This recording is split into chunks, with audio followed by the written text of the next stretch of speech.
Good day, everyone. I'm Fatima Rosas Janani, and I am the third reporter. And for my part, I will discuss the ideas of three well-known philosophers, Immanuel Kant, Sigmund Freud, and Galvin Ryle. Each of them has a unique perspective that helps us in understanding the self. So the first philosopher, Immanuel Kant, a citizen of Königsberg, is Parucci. He is also considered as one of the giants in philosophy, though the bird stand 5 feet tall. He became more active in philosophy after reading Hume's ideas that made him doubt many things.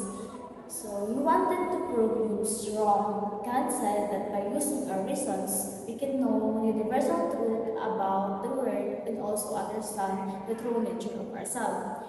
Kant believed that all knowledge begins with senses, then proceed to the understanding and ends with reasons. There is nothing higher than reasons. So, ang ibig sabihin nito, lahat ng kaalaman ay nagsisimula sa ating senses. Nakikita at naririnig at nararamdaman natin. Pagkatapos, inaayos ito ng ating understanding para magkaroon ng kahulugan.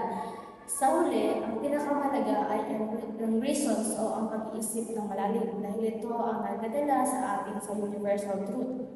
So, para kay Kant, ang tao ay hindi lang basta tumatanggap ng impormasyon, kundi preview na may kalayaang pumili o magdesisyon.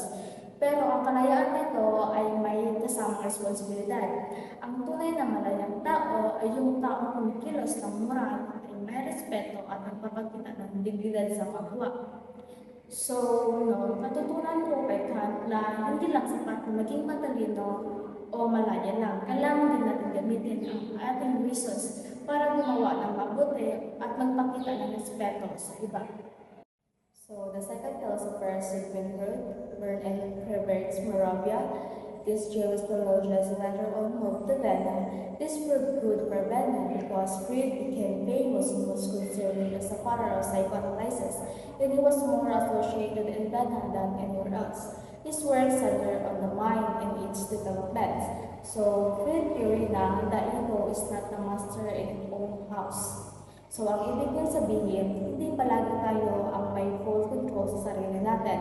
May tatlong bahagi ang self ayon sa kanya. Ang id, ang desire and instinct, at ang superego, ang konsensya at morals, at ang ego na babalot sa dalawa.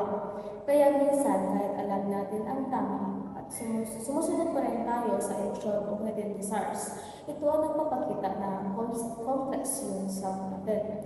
So, para sa akin, minsan akala ko ako talaga yung may full control sa decision ko. Pero na-realize ko na hindi naman pala palagi. May mga times na nagawa ako ng mga bagay na dahil sa emotion ko, kaya sa mga kasanayan ko. Kahit hindi ko naman agad napapansin. Kaya tama si Freud na the ego is not the master in its own house. Kasi hindi lang utak yung logic na nagdadala sa atin, kundi pati yung mga hidden desire at frustration natin. Para sa akin, reminder ito na normal lang magkamali at malito. Kasi tao lang naman tayo at may ibang forces sa loob natin na nag-influensya sa mga actions natin. So, the third philosopher is Galvin Ryle. He studied and taught in Oxford University. His Englishman's philosophy centers on language. He claims that the problem of philosophy were brought about only because of the confusions due to misinterpretations and misunderstanding of words. The goal of philosophy should be to clear confusions through linguistic analysis. Sabi niya, minds are not things but different sorts of things from bodies. Ibig sabihin, hindi hiwalay ang mind sa body. Para kay Ryle, nakikita natin ang mind sa ating actions at behavior, hindi bilang isang hiwalay na bagay. Kaya, para maintindihan natin ang ating self, kailangan natin tingnan ang ating ginagawa at ang ating kilos, hindi lang ano ang iniisip natin. So, example, kung gusto mo malaman ang isang tao, huwag mo lang tingnan kung anong iniisip niya, kundi kung paano siya kumilos at makipag-ugnayan sa iba. Ang mind hindi hiwalay sa katawan, kundi parte ng ating kabuuang pagkilos. So, natutunan ko kay Ryle na ang sarili ko ay nakikita ng iba hindi lang sa iniisip ko, kundi sa araw-araw na ginagawa ko. Ang actions ko ang totoo na garawan ng aking pagkatao. So, sa tatlong philosopher na ito, makikita natin ay iba't ibang pananaw tungkol sa self and knowledge. Kay Kant, natutunan natin na tayo ay malayang tao na dapat kumilos ng moral at may dignidad. Kay Freud naman, natutunan natin na marami sa ating ginagawa ay naapektuhan ng unconscious minds. Kay Ryle, nakita natin na ang self nakikita natin sa ating actions at hindi lang sa loob ng ating isip. So, in conclusions, no, ang kanilang theories ay nagtuturo na ang sarili ay hindi simpleng konsepto. Ito ay kombinasyon sa ating isip, kalayaan at unconscious desire at araw-araw na gawain. So, that's all. Thank you.